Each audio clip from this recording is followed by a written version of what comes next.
Soy Diana Margarita Cantón Martínez.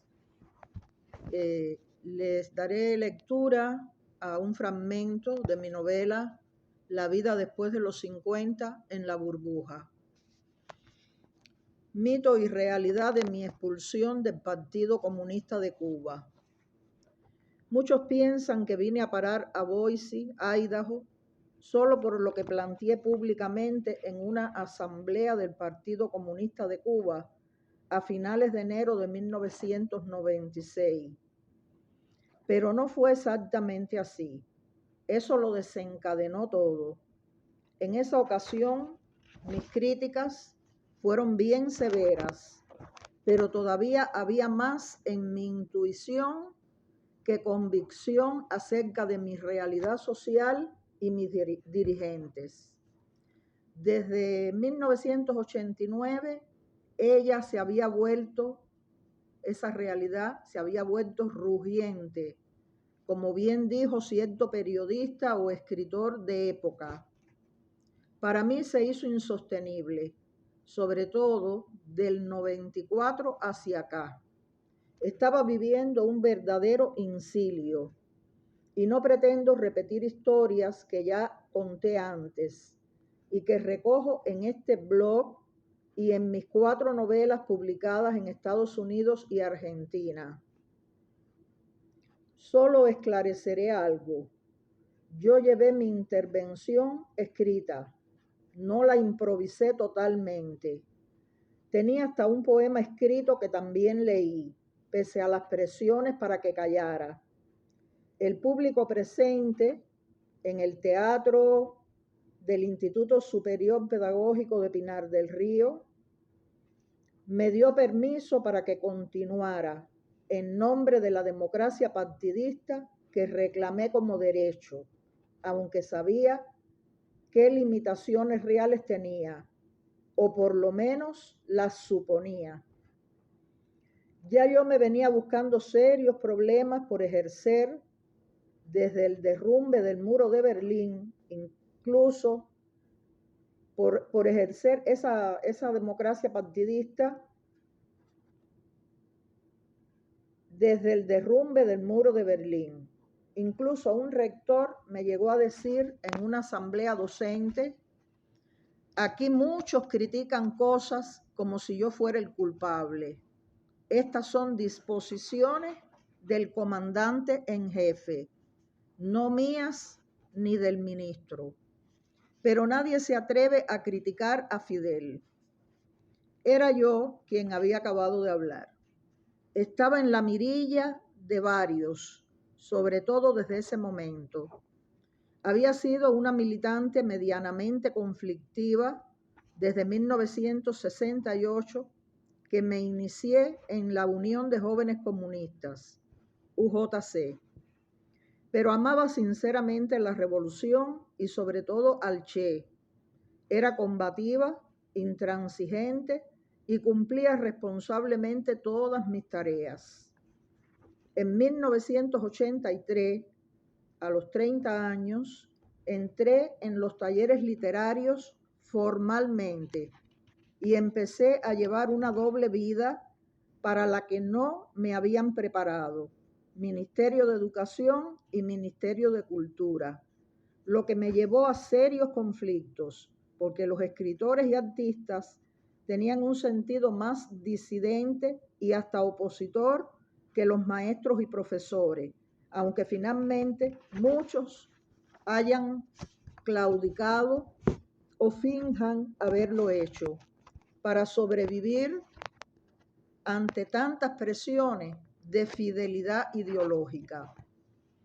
Mis confrontaciones y lecturas de entonces, unidas a las circunstancias económicas posteriores, me llevaron a crear yo sola, por mí misma, por mi cuenta, lo que llamé un movimiento de pensamiento subterráneo y de resistencia y artístico-literario posthumanista, que no secundó nadie nunca, ni tuvo carácter político, ni mucho menos, al menos directamente.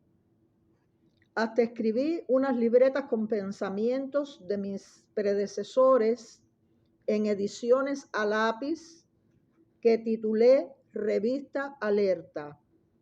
O sea que yo me estaba rebelando intelectualmente contra editores, promotores culturales, artistas, escritores hasta famosos, reconocidos y allegados al gobierno o enemigos de él, pero no era con fines políticos.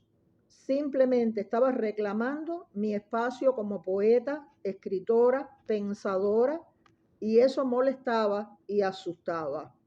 Y me creó adversarios y enemigos en ambos bandos. Yo escribí, por ejemplo, contra la tendencia moralmente negativa para mí de enaltecer un arte y una literatura homosexual. No era perseguidora de los homosexuales como seres humanos, pero sí notaba un bandazo retardado de la promoción a favor de ellos. Y yo, no desde la Biblia entonces, porque casi ni la conocía, empecé a protestar.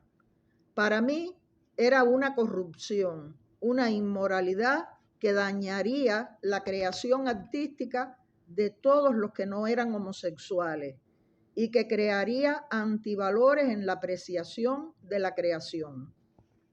Como que impartía estética y filosofía, además de historia, me puse a leerme Utopía, La ciudad del sol, los diálogos de Platón, El Principito y tantas cosas indicadas y no por los programas de estudio, que se me abrieron las entendederas y varios simpatizaban conmigo y teníamos puntos de convergencia, no solo en talleres literarios formales, hasta provinciales y uno nacional, sino en otros informales como peñas, como la de Yagruma de Fidel Valverde, grupos literarios como Cazadores de Sueños de Adela Soto, que eran un grupo independiente y que fue, al parecer, bastante perseguido por la seguridad del Estado.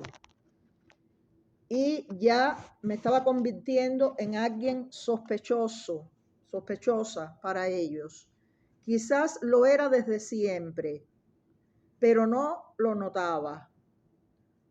Esa persecución no la notaba. No me escondía ni me protegía y repartía mis libretas lo mismo a Abel Prieto, que a Armando Jar, que a Silvio Rodríguez, que a los militantes del núcleo, que a cualquier poeta principiante.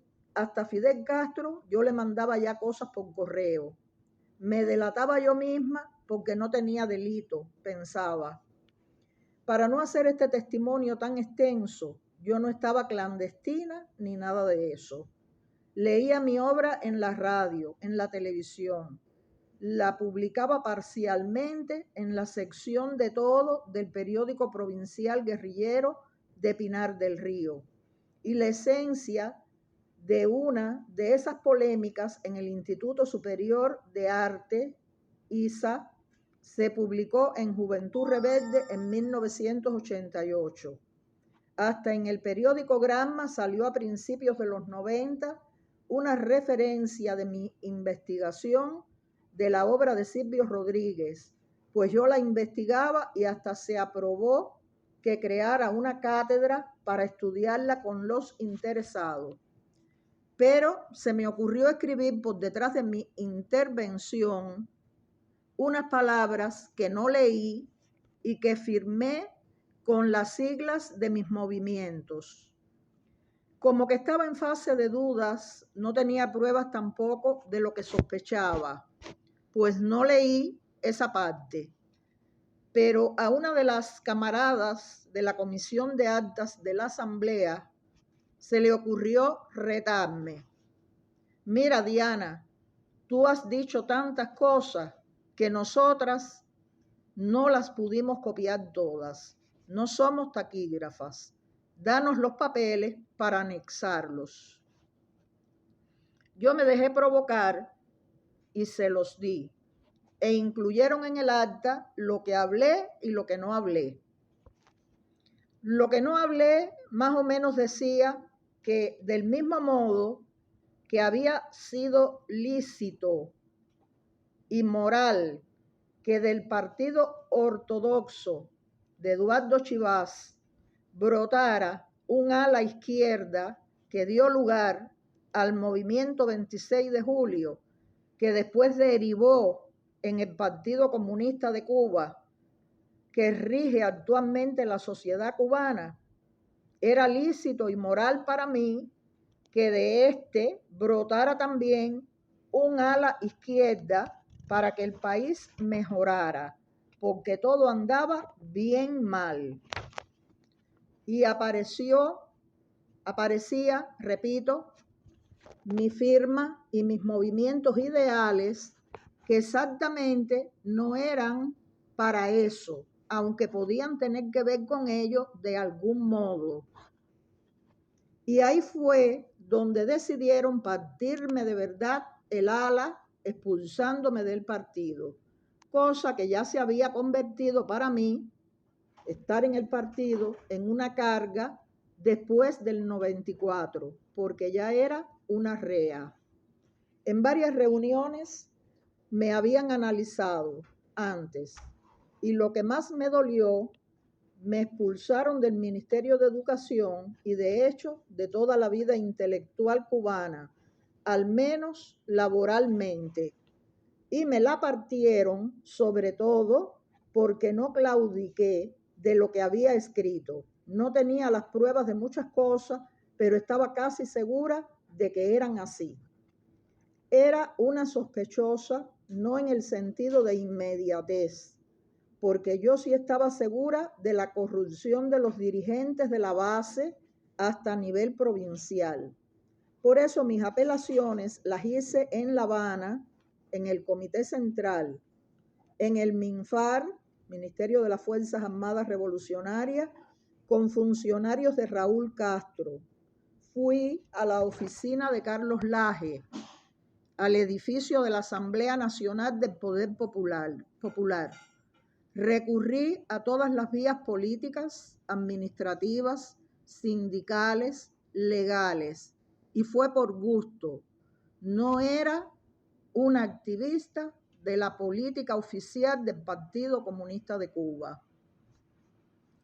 Lo más inaudito para mí fue que en la conclusión de mis apelaciones políticas al Congreso no apareció Fidel Castro, sino un dúo cuyos nombres ya ni recuerdo, uno de los cuales me dijo que no sería expulsada, sino separada, porque efectivamente no había hecho algo tan grave como lo del general Ochoa, pero que de educación me olvidara, que jamás volvería a ser maestra o profesora, porque si no tenía problemas político-ideológicos, yo estaba loca.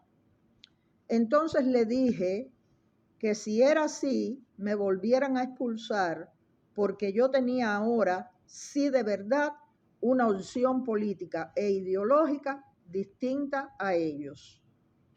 A diferencia de Eduardo Chivás, yo no decidí suicidarme, cosa a la que habrían podido llevarme, pero ya yo estaba incubando otros valores sin saberlo a ciencia cierta y fui una elegida.